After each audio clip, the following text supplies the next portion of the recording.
many of you have tried this delicious, simple and easy to make dessert? I should call this an ancient dessert because I don't think many of us nowadays, since we have so many variety of sweets and pastries and other kind of desserts, no one would bother to make this. So that's why it's ancient.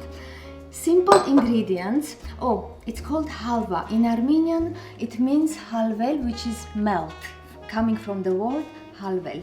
And these do melt in your mouth slowly, smoothly, and patiently. So easy to make. You get regular all-purpose flour. In this case, since time to time I like making things my way, a bit on a healthier side, I'll be using sprouted wheat. I'm gonna turn it into flour, and then you will need some ghee or regular butter or even oil if you prefer, any vegetable oil. Optionally, well, this is a sweet dessert, so you either choose sugar. In this case, we're using honey. And that's basically it. In olden days, they wouldn't bother adding any spices or aromas because that was already enough, that was already delicious, I think. But if you use some cardamom, some nutmeg, ground nutmeg, cardamom, probably 2 or 3 cloves, and then some pistachios, a little bit of vanilla. Rose water makes it even more tender or like aromatic. So it's up to you. You get the main ingredients, either sugar or honey, and flour, butter. That's it. And let's start by making the flour, and we'll go from there. I preheated my oven to 350 degrees Fahrenheit because we'll be toasting the flour. You can't eat raw flour. You can either bake it or toast it in the oven, or you choose a skillet, non-stick dry skillet, toast it until it's nice and golden color. Let's start by making the flour.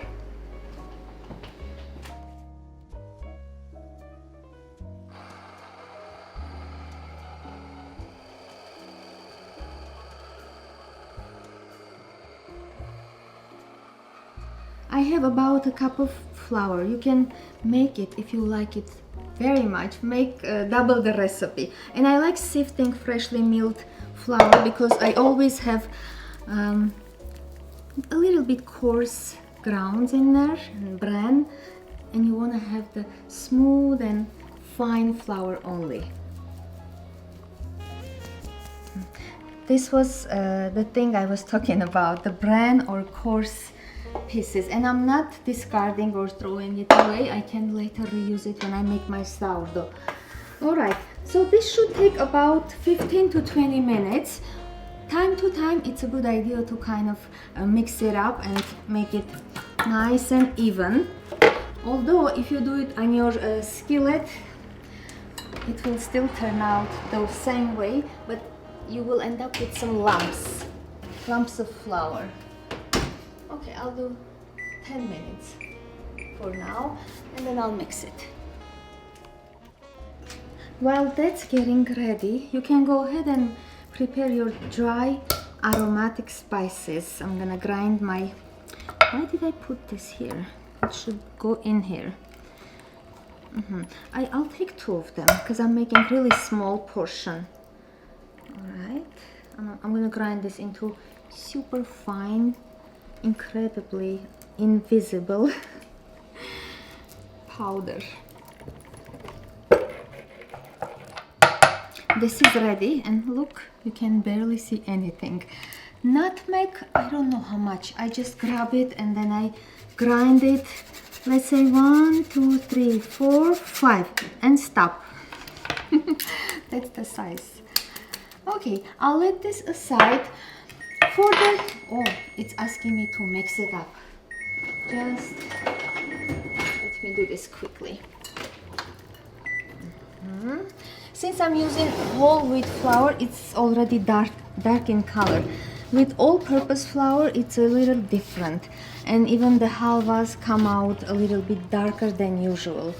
But it's healthier, if you care.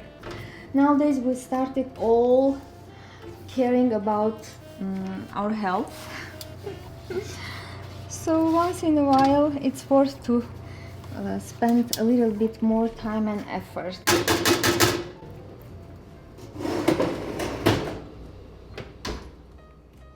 I'm using precisely a handful of pistachio. You can use walnuts, pecans, almonds, anything you prefer. Basically, you can go without using the nuts, but they give this kind of crunchy texture, and you want that with your halva being all melting and smooth. This adds a little bit of zing to the sweet.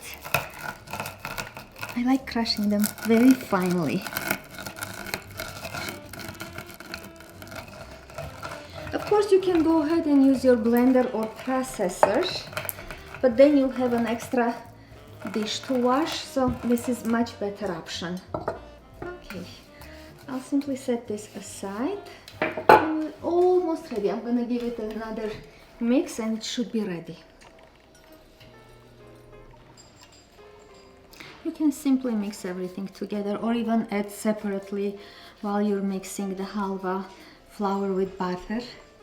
And I give it a quick mix. And that's about to come out from the oven. These liquid ones I'll add later on with honey. Okay, a few more minutes. And I already started preheating my skillet or pot or pan. We're just waiting on the flour.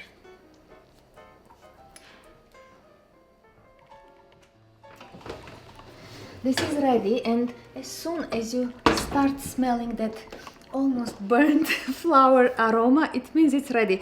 Although this is already darker on its own, naturally, it's whole wheat. But with all-purpose flour, you'll see immediately. As it turns this color, it's ready. All right, so I'm gonna melt my butter. For 1 cup of flour, I'd normally use 2 or a little bit more tablespoons of butter.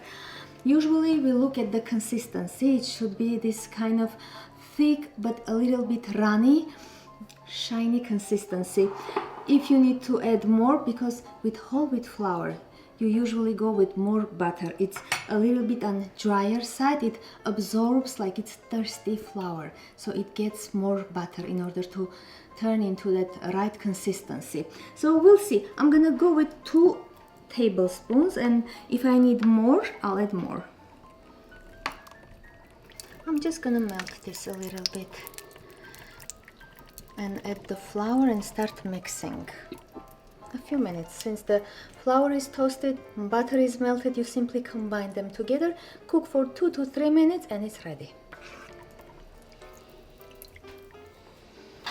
It's already slightly cooled down, so it's gonna be easy to handle.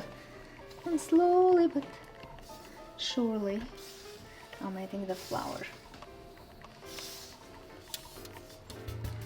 I forgot to mention, my butter is salted, so if you use regular unsalted butter, half a teaspoon of salt, it's crucial. You have to keep that in mind, that with very sweet something, especially with butter, you need a little bit salty addition.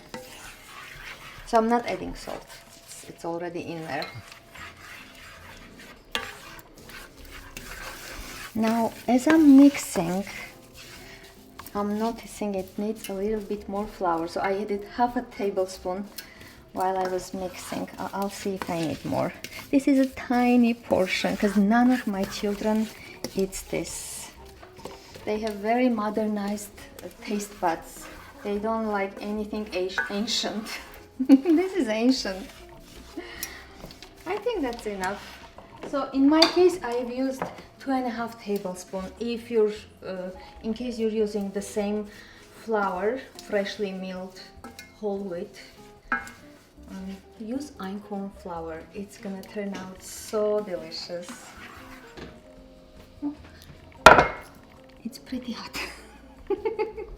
But if you're lazy to grab your it's okay. I survived. Now I'm gonna add some of this. I'll save the other half for like garnishing or just sprinkling on top when it's done. I'm adding this. the wet spices, vanilla extract, half a teaspoon. Again, this is like miniature portion. And a few drops of this rose water. Oops, I'm not gonna risk it. I'll add it here. 1, 2, 3.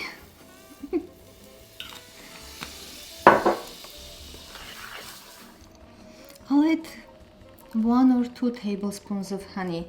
It's your dessert, you decide how sweet you want it. Oh, and if you like to use sugar in case you have allergy, I don't know, some people don't eat honey, you add the sugar when you're melting the butter, so it has time to kind of melt and don't be like coarse or crunchy. You can taste it if you're brave enough to taste something this hot. A little bit of this.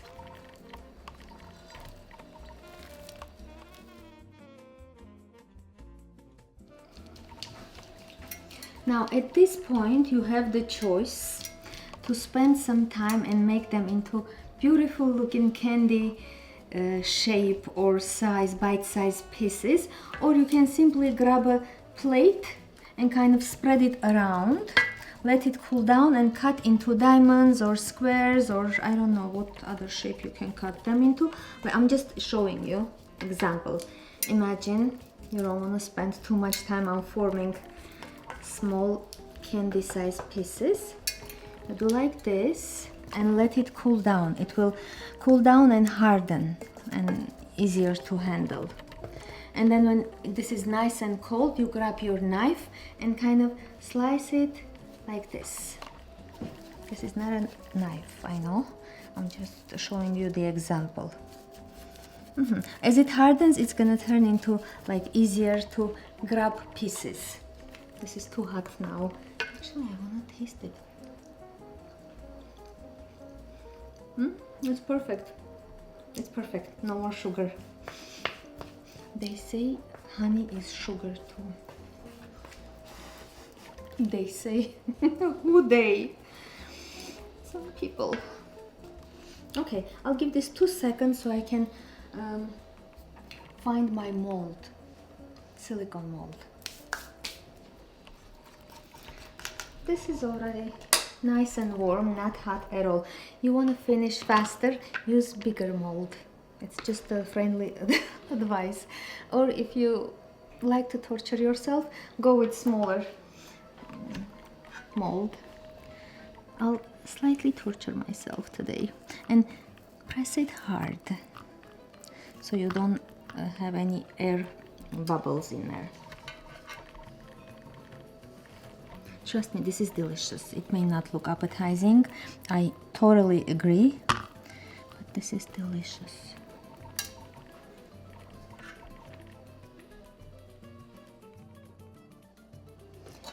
I finished this small, tiny, beautiful ones, and probably I'll do 2 large ones. I don't want to go grab another mold. I have the one with Hello Kitties. I don't think Hello Kitties matches with this ancient dessert. Just top it nicely, firmly. Now you can leave them at room temperature if it's not too warm or not too hot, and they'll still harden. If you want to give them a little bit speed in that hardening process, pop them into freezer, or fridge even will work. I'm popping into freezer because I want to show you the result faster.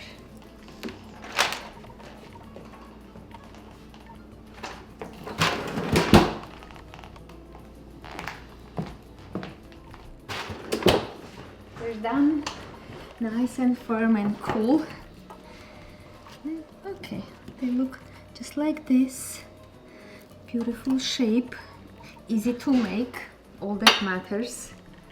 I'll set them here. You can go ahead and bother for beautiful presentation or just start enjoying them. And this should pop out easily. Oops. And let me see. Let me take them out first. I'd like to sprinkle them with this pistachio crumbs or dust, I should say, because I know they don't look very like beautifully inviting, so we need to spend some effort. I also have some of these aromatic roses. They should complement the presentation. Hajan? Can I have another toasted bread? Yes. Would you like to try some of this halva? No. Why? He doesn't even know, and they don't even try, which is okay. They'll regret. Time to taste it.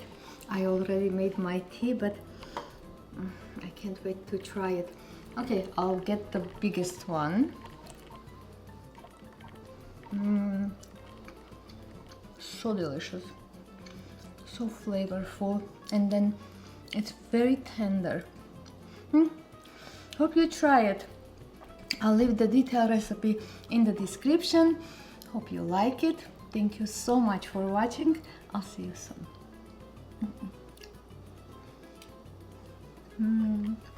Amazing.